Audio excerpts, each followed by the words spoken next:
When the internet began, bulletin board services, or BBS, became the first online communities of the so-called information superhighway. Using their phone lines, people logged in from all over America to talk about sports, games, movies, and on one BBS in particular, share their ghost stories.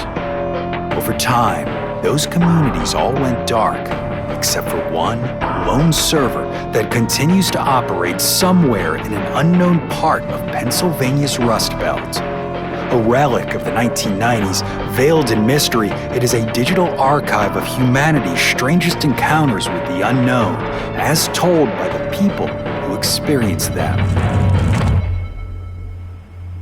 My name is Brandon Schexnayder, and you are listening to Fear Daily.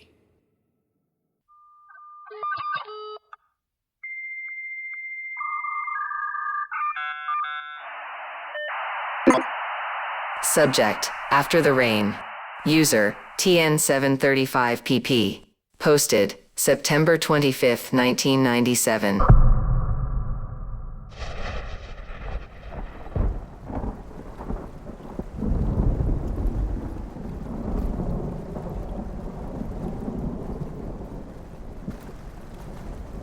It started with a thunderstorm.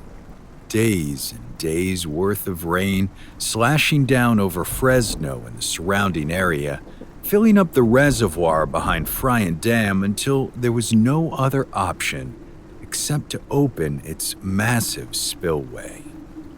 Thousands of gallons of water roared down the concrete slope, making room for thousands more to fall from the sky. The house I shared with my elderly parents wasn't far from Friant, and there were times we couldn't tell what was happening there apart from the booming in the sky. When the deluge finally abated several days later, the sunlight which emerged was a heavy amber color, as if it too had suffered under the rain. It was in this fractured sunlight my mother first saw the sphere. Coming as it did after such a lengthy storm, when Mom called out about the big ball in the sky, we assumed she had been talking about the sun. A moment later, her voice became more frantic, spitting out a sentence I'll never forget. "It's splitting in two." I raced from the living room, Dad slowly but surely bringing up the rear. Mom was standing, pointing upwards through the big picture window to a sky which held not only the long-hidden sun, but a second bright sphere high above. This new object was, as Mom described, unstitching itself down the middle, a job it had already completed 3/4 of the way.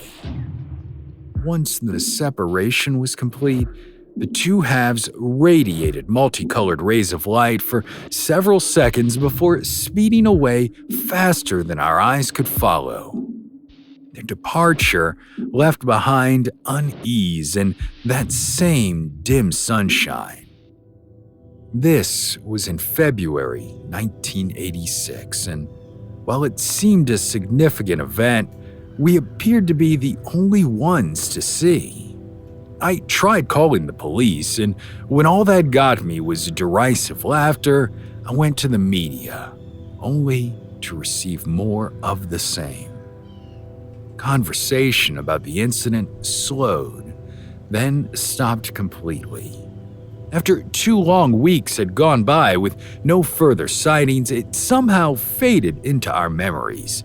To this day, I'm not sure whether that was a function of psychology or an intentional move on the part of what would become our tormentors.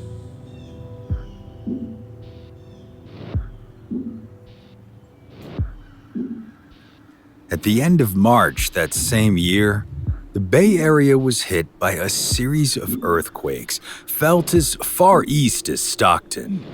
It was as if something locked in the earth had been set free. Around 2 in the morning, unable to sleep, I rolled out of bed and softly made my way to the kitchen for a glass of milk. We lived in the country outside Friant then, and the night was silent save for the refrigerator's hum. I had just uncapped the bottle when I heard a light shuffling from behind me, too softly to be Dad. I opened the cabinet for a second glass. "Hey, Mom, you want some milk?" Her shuffling steps drew closer and I began to pour. I remember how cool the sweating glass container felt in my hand, then the creeping sensation of nausea blooming in my chest. Hands suddenly shaking, I tried to put her half-filled glass back on the counter. Coming up half an inch short, it smashed on the ground while I tried to steady myself against the waves of sickness pulsing inside me. "Mom?" Except when I turned, it wasn't my mother I saw. It was a small figure, no more than 4 feet tall, its entire body covered in a skin of what looked like featureless brown leather. It stepped closer to me, reaching a 3-fingered hand up toward the center of my chest. Suddenly, its smell was in my nostrils, a graveyard mixture of damp earth and rotten vegetation. It had no mouth or eyes, and yet I knew it relished the fear it aroused, radiating a sick glee which leached away whatever strength remained in me. The figure finally plunged its hand into my chest, fingers inexplicably digging through flesh and bone as if they were clay until something inside crunched and the world went dark.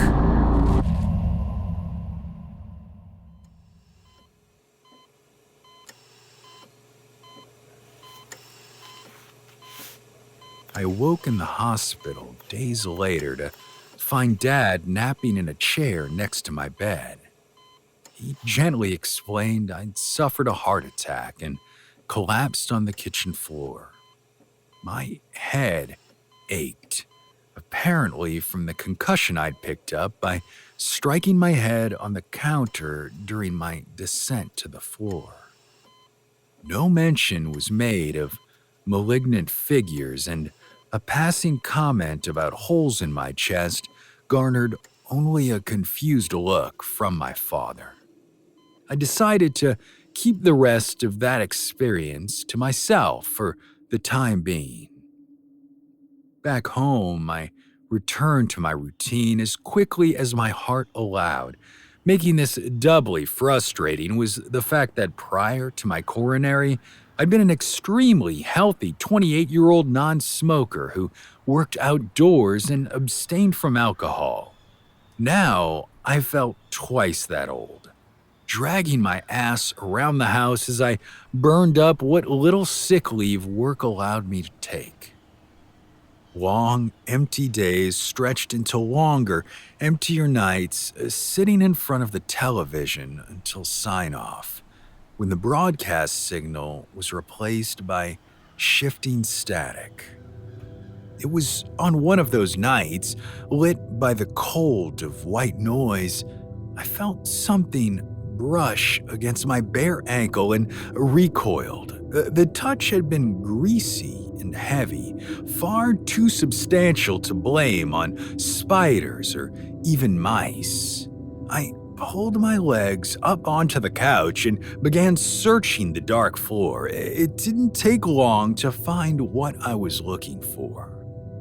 Something that looked vaguely like an elephant's trunk extended from the space behind the television, fleshy and wriggling. It would dart forward, then pull back, coarse skin wrinkling. After a second, it would dart forward again. Unable to comprehend what I was seeing, my fingers gripped the arm of the couch so hard I thought it might snap. More motion came from the corner of my eye. A second, third, and fourth trunk, each identical to the first, snaked itself up alongside each other. The 4 horrible tentacles twisted into a nightmarish braid that showed none of the first's initial hesitation.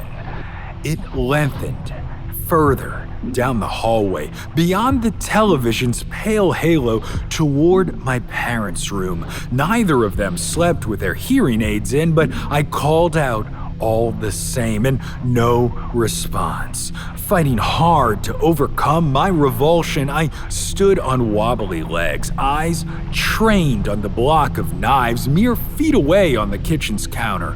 A grotesque slurping sound stole my attention. The 4 braided intruders were wetly merging into one another, forming a heavy umbilicus now only feet from my parents' doorway. I leapt from the couch, my foot briefly thudding into the abomination, its skin so hard I'd later learn 2 of my toes were broken. Mom and Dad were screaming now, her calling his name over and over in a voice half mad with fear. I pulled the largest knife from its block and ran toward their room. My mother's voice was shredded, the madness no longer halfway. What I saw upon entering is something I'll never purge from my brain. The now unified tentacle had opened and was in the process of swallowing my father whole. Its rough body undulated as his socked feet, still kicking, were drawn inside. Horror overcame me, and I suddenly felt powerless, dropping the knife onto the carpet below. He was gone. Now, I just saw a man-shaped bulge being propelled backwards through the umbilicus into the hallway. Mom was no longer there either. That is to say, her body was still breathing, but her eyes were empty. She sagged briefly before dropping as lifelessly as the knife had, the tentacles' obscene mouth oozing a blackish-red substance scampered over to her, widening hungrily to envelop her head first. Seeing her long white hair plastered to her neck by the thing's saliva broke me from my trance, and I went for her legs, gripping them tight and pulling back. The umbilicus resisted, and I nearly lost her before bracing my feet. It had become a tug-of-war. My mother, both rope and prize. The contest did not last long. A sickening crack rang out from somewhere along her overworked spine, life bleeding from her in an instant. Her ankles were jerked from my hands a second later, fed into the thing's mouth where, helpless, I watched them be consumed. I fully expected to be next, but the thing had apparently accomplished its inscrutable mission. The opening which had taken in both my parents knitted itself back together as the lump made by her body was also sucked back out of sight around the corner. With this, the umbilicus began smoking, letting off an acrid odor which burned my throat. Coughing, I covered my face, stumbling back. Noxious fumes filled the room as the thing seemed to evaporate before my eyes. In a matter of seconds, it was gone, along with my parents, leaving me well and truly alone. After all, how could I tell anyone what had happened? Who would believe me? Do you?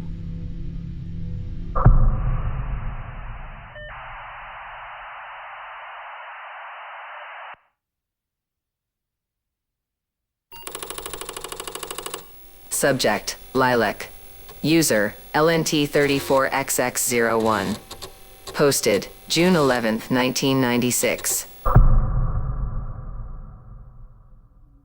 I don't believe in ghosts. That's not what this is. I'm saying this because I know how it sounds. Divorced dad moves to a busted-up town with his kids, house starts acting weird, and suddenly he's playing psychic detective. But that's not what happened. Not really. We moved to Sharpsville, Pennsylvania in January. Population maybe 9,000 on paper, but probably less since the mill shut down for good last spring. I got a job running deliveries for a mechanical supply outfit out of Pittsburgh. Long hours, decent pay, but not a bad gig for someone who used to write technical manuals and got laid off when everything went digital and they started handing the work to some kid with a Pentium and a CD-ROM burner. My daughter Emma is 6. She's the only reason I'm still here. She deserves more than half a childhood built on courtrooms and apartments with thin walls. So when we found the house, 2 bedrooms, big yard, a month-to-month lease, I figured maybe it was our shot at breathing again. It had one of those Pennsylvania basements, half-finished, poured concrete, a little storm drain in the middle of the floor, stairs steep enough to break a hip. And first time I walked down there, I cracked my head on the ductwork. Welcome home, right? I didn't want anything weird. I didn't go looking for it, but here it is. The first night it happened was maybe 2 weeks after we moved in. I'd just gotten Emma down, and I was halfway through a lukewarm beer and some terrible Letterman monologue when I heard the click. That unmistakable pop of a pole chain light down in the basement. And then the smell hit me. Lilac, cheap and strong, like a bottle of knockoff perfume left on a radiator. Sweet, chemical, and way too much. I thought maybe it was something in the vents or old cleaner seeping up. I checked the basement, nothing there but boxes and the busted washer the landlord promised to replace. I pulled the chain, turned the light off, and went to bed. 2:13 a.m. exactly. I checked. Then it happened again the next night. And the next, always 2:13, always that perfume. By the 5th night, I stopped turning the light off. I figured maybe the wiring was screwy and it was a breaker flipping back and forth. I tried calling the landlord, no answer. Left a message with a secretary and she told me, I quote, "That house has its own quirks." What the hell does that mean? Emma didn't seem bothered by it, but a few days later, she started sleep talking. Now, she's always talked in her sleep a little bit, a little murmurs, giggles, and nonsense, but this was different. This was like full sentences, conversations. I stood in her doorway and listened, and I swear to God, it was like she was responding to someone, smiling, pausing like she was waiting for the other person to speak. The name she kept saying was Nancy. One morning, while I was brushing her hair before school, I asked her who Nancy was. She shrugged like it was obvious. "She lives downstairs," she said. I froze. "Downstairs? Where?" "In the basement. She's nice. She says I have your eyes." I tried to play it off, but my hands were shaking so bad I nicked her ear with the brush. She didn't even flinch, just smiled into the mirror like she wasn't scared at all. That night, I left a tape recorder on the stairs. Nothing but static. That is, until 2:13. Then, for about 15 seconds, I heard two voices. One of them was Emma's. The other was soft, grown, a woman. I couldn't make out the words, but they were laughing together. Then the tape hissed and popped and cut to silence. I tore the cassette apart and tossed it in the trash. The next day, I started asking around at work. Most folks didn't know much about my street. It's tucked back behind the old rail line, and half the houses are rentals now, but one guy, Paul, knew exactly the one I met. He was quiet for a minute, said, "You got the place with the storm cellar, right?" I nodded. He said, "That's the Weller house. My mom used to say a teenage girl died down there. Back in the 70s, left the dryer running, fell asleep, and never woke up. Carbon monoxide or something. Her name was Nancy." Well, you can bet I didn't sleep that night. Or the night after. Then, a week later, Emma got sick. It was just a little fever and a cough, but enough to keep her home from school. I brought her a juice box and sat next to her on the couch while she napped. She opened her eyes once and whispered, "Nancy says it's okay to go now." Surprised, I asked, "Go where?" But she was already asleep. I went downstairs, and for the first time I really looked at the walls. There, scratched into the concrete near the old dryer hookup, was a name, Nancy. But it wasn't just once. It was etched over and over by what looked like fingernails, or maybe a keys or a coin.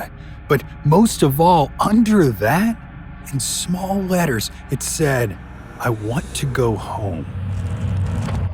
I unplugged everything. Light bulbs, cords, switches. I even cut the breaker to the basement entirely. Then at 2:13, the light still came on. There was no power, so no way for it to happen. And the perfume, sure enough, it was back, stronger than ever. So strong, I gagged.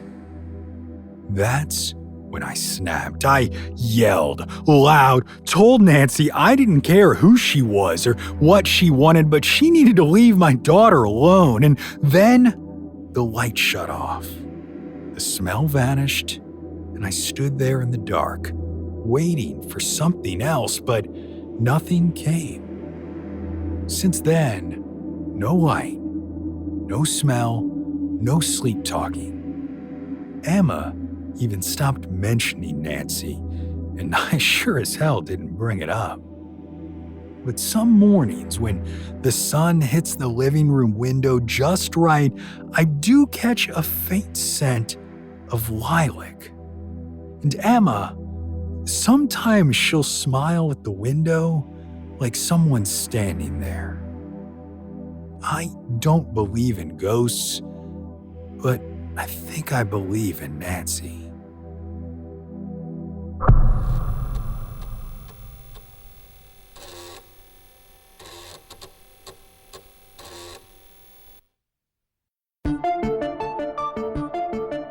Fear Daily is an independent podcast hosted by Brandon Schexnayder and written by Brennan Storr, with Joanna Smith serving as the consulting editor, audio production by Rachel Boyd, and sound design by Southern Gothic Media. This podcast is a work of fiction. Names, characters, places, and incidents are either products of the author's imagination or are used fictitiously. Any resemblance to actual persons, living or dead, or to real events or locations, is entirely coincidental. Ad-free versions of Fear Daily are available now on your favorite podcast apps. For more information, visit feardaily.com. But move fast before the server goes offline.